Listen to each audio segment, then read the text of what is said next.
देश में जिंदा कसाब मांग रहे हैं। धारा 370 को हटा दी, जवाब मांग रहे हैं। और जो खा गए देश को कुर्सियों पर बैठकर दीमक की तरह, वो राम भक्तों से चंदे का हिसाब मांग रहे हैं। A few moments later. Ram का सुमिरन है भगवा, हल्दी घाटी का कंकण है भगवा, शिवाजी का हर प्रण है भगवा, वेद का हर छंद है भगवा, हमारा विवेकानंद है भगवा। हमारा विवेकानंद है भगवा।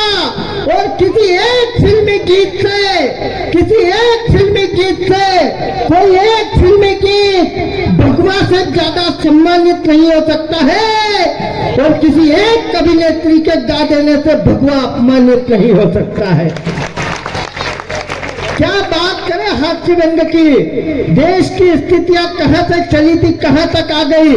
पंक्तियां पढ़ता हूं, अगले कवि को खड़ा करना चाहता हूं कि भगत सिंह के देश में जिंदा कसाब मांग रहे हैं। जरा माहौल बनाइएगा कि भगत सिंह के देश में जिंदा कसाब मांग रहे हैं। धारा 370 को हटा दी, जवाब मांग रहे हैं। और जो खा गए देश को कुर्सियों पर बैठकर दीमक की तरह, वो राम भक्तों से चंदे का हिसाब मांग रहे हैं।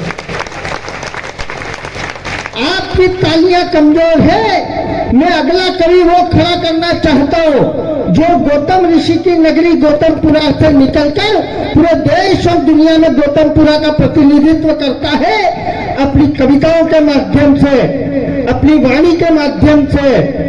मैं भाई पंकज प्रजापत, जिन्होंने आज इन सारे कवियों को आमंत्रित किया है, उन्हें कविता पाठ के लिए आमंत्रित करना चाहता हूं। बेशक आप सारे कवियों को सुनेंगे, बहुत अच्छा सुन रहे हैं और अच्छा सुनेंगे, लेकिन आपका सर्वाधिक प्यार, सर्वाधिक तालियां पंकज के खाते में इसलिए जाना चाहिए क्योंकि वो इस मिट्टी की सुगंध लेके पूरे देश और दुनिया में गौतमपुरा का नाम रोशन कर रहे हैं। तब उनकी अगवानी में सिर्फ 4 पंक्तियां पढ़ता हूं। एक film I the Kashmir file, जिसने पूरे देश के बॉलीवुड को घुटनों पर लाकर रख दिया। मैं भाई पंकज की अगवानी में 4 पंक्तियां पढ़ रहा हूं, मुझे समर्थन करके बताइएगा कि मैंने कितना ठीक कहा। उस फिल्म को देखकर 130 करोड़ लोगों के आंसू निकल आए कि हमारे कश्मीरियों के साथ 1990 में कितनी ज्यादती हुई। लेकिन जब पूरा देश आंसू निकाल रहा था अपनी आंख से, तब दिल्ली की विधानसभा में खड़ा होकर एक मुख्यमंत्री अरविंद केजरीवाल ठहाका लगाता है। तब मैंने मालवा की तरफ से 4 पंक्तियों में जवाब दिया।